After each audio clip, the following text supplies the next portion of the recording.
We do. What if we begin with what if? What if we begin with what if? This is a good episode for if you like living in the past and in the future, but not in the now, because we're reviewing things and then guessing what will happen. So, what if Captain Carter was the first Avenger? In the first episode of Marvel's animated anthology series, What If, we were introduced to the Watcher, voiced by Jeffrey Wright. If the visage of the Watcher looks familiar, it would be because Stan Lee cameo in Guardians Volume 2, it had Stan sitting in space with 3 Watchers. In episode 1, Agent Carter chooses to stay in the room when Steve is injected with super soldier serum. Things go awry, and Peggy must be injected instead and emerges as Captain Carter. The alternate timeline sees Howard Stark create what is essentially the Iron Man. Yeah, the Iron Man Mark 1. Sorry, I am Ron Burgundy. Redubbed the Hydra Stomper. It's piloted by Skinny Steve, which is cute. Peggy sacrifices herself in the end and reemerges to meet Hawkeye. Hawkeye and you did it to me again, Bretton. I'm sorry. That's okay. Oh shit. I did. Yeah. Let me help you out. It's okay. I had to refocus. I was like Hawkeye, Nick Fury. Said it right. Sorry. Nick Fury and Hawkeye 70 years later. All the original actors from the first Avenger return to voice with the exception of Chris Evans, who is replaced by Josh Keaton, who does an excellent job sounding exactly like Chris.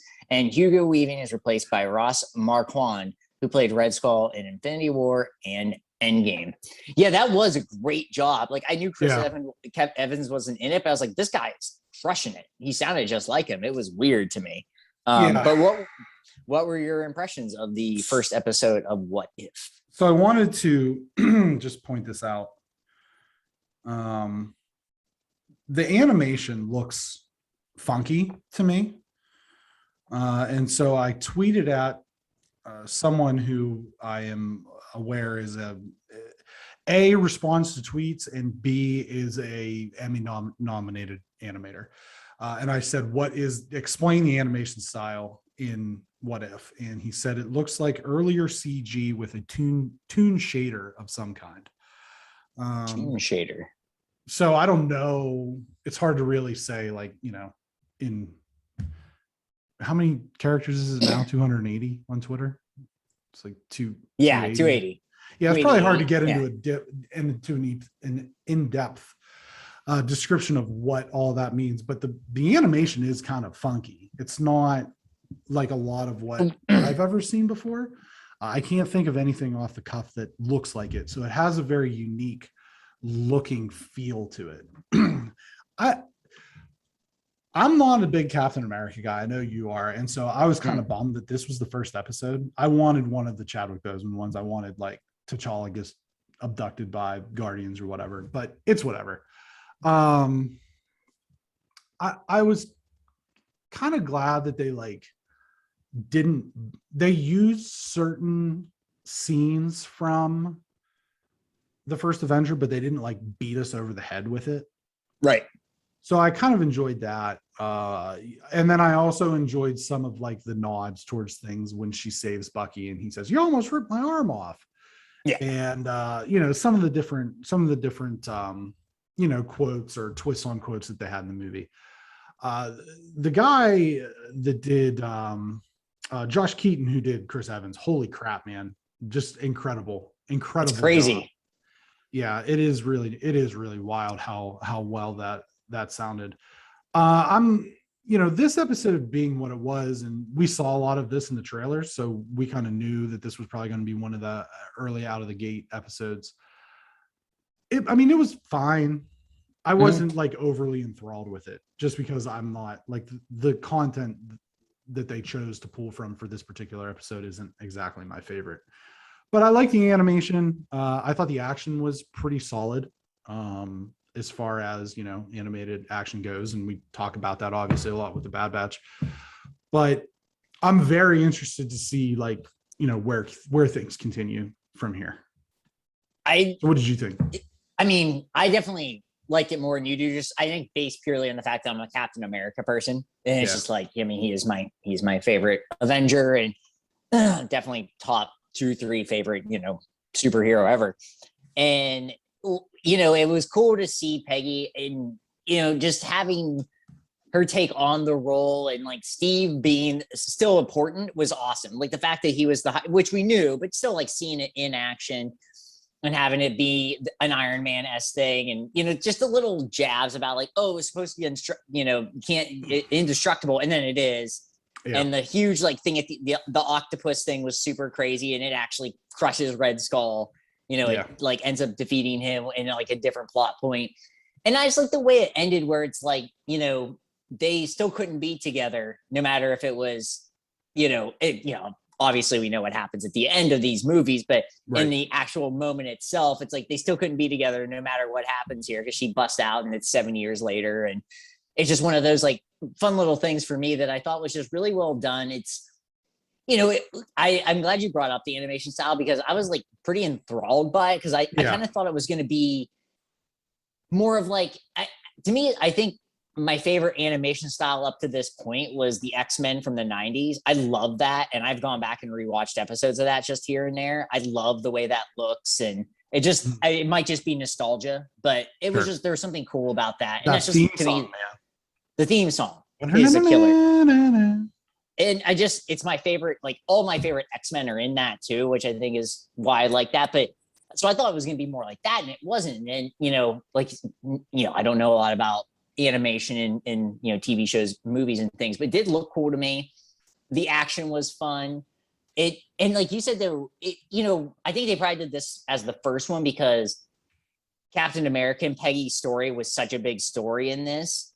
But also everybody's arc in this is like pretty cool with T'Challa, and it's all these really, really hyper popular characters. And to start with Captain America is you're taking one of the top 2 or 3 most popular characters and putting it out there. And it kind of sets the standard of like, okay, well, this is maybe not the best storyline. Like I love Captain America, but that first movie is what it is. It's not like the greatest movie. And I think that's kind of like what we're getting with this. It's not going to be the best of these shows at all, I don't think. And it's going to set us up. I'm super pumped for whatever they do because I think this is really going to be, it wouldn't shock me if this ends up being like my least popular one, even though I love Captain America. The one thing that I was worried about happening is happening, where there was, after the episode came out, there was a large, well, I don't know how large, but there was a contingency of fans online that was making the case that this needs to be a live action movie. We need to have Haley Atwell as Captain Britain doing the whole thing. No, we don't. Like, this is, they chose to make it this way for a reason. Like, this is supposed to be fun. It's supposed to be zany. It's supposed to be, we're going to get an episode where Spider-Man's Doctor Strange. We're going to get an episode where Vision holds the Infinity Gauntlet. Like, there's, as I mentioned, there's the episode that's been pretty widely publicized. It was in a lot of the trailers where T'Challa gets abducted instead of Peter Quill by the Ravagers. There's the episode with the Captain America and the Iron Man zombies, all this stuff. So let's just enjoy it for what it is and not make the case that it needs to be something that it's not. So, because while it's still canon for all this, I hate that, honestly. But while it's still that, it's not the most important of that. This is just to give, honestly, this was really just to like keep people hungry. And like, as much as I'll probably I honestly think I'll end up liking this quite a bit. It's still not going to be the movies, but I also wouldn't want any of these to be movies. This was what, 33 minutes or something? Yeah. That's all it needed to be. It felt long at times. Like, they did have like a little long pieces to it. Sure. And it's like, but this is because it's not the original storyline that we all fell in love with. So like, it does only need to be, and it does not need to be live action. There's, there's nothing about that makes it this way. You also can get away with a lot more, and stuff like that, the little hijinks and stuff like that. Like, the action is so out of control. Just, these people that want this to be live action and all this stuff, it's like, as much as I loved Chris Evans as Captain America, and it'd be cool if he was still around, but you know what? We have to move on because that's what actually happens in comic books. You don't have the same Captain America. You don't. And we're going to get to that a little bit later with some other characters. What's your hope for the second episode? I feel like since they started it off with Cap, I feel like the next one is going to be the Iron Man Killmonger episode, I would imagine. That's what I think too. There's not really any point in like predicting like an order because the order doesn't really matter. I do hate that this is canon. I actually hate that because we don't have to. I will say that I'm indifferent. I could go one way like the fact that it is canon doesn't, because I won't. My thing is like you take canon for however it is. I don't care. I'm not going to look back and be like, I'm not going to watch a movie 5 years from now and be like, well, in this what if episode, this and this. I'm not going to do that. I'm not going to dig that deep. I'm going to look at the movies as my personal canon. And this honestly was probably just to appease the people that are super, super deep, like way deeper than they need to be. So I'm literally indifferent. I ended up buying a different this is one of my things is, excuse me, when I go on vacation, I always go to a local comic book shop and buy a graphic novel. That's cool. And I took a long, hard look because they had one of the what if like collections. Oh, nice. I was like, that's pretty cool. It was just too much. It was too much money. Yeah. And I settled on an Avengers book. But I think I'm going to try to get them. There's four complete collection volumes of the what if.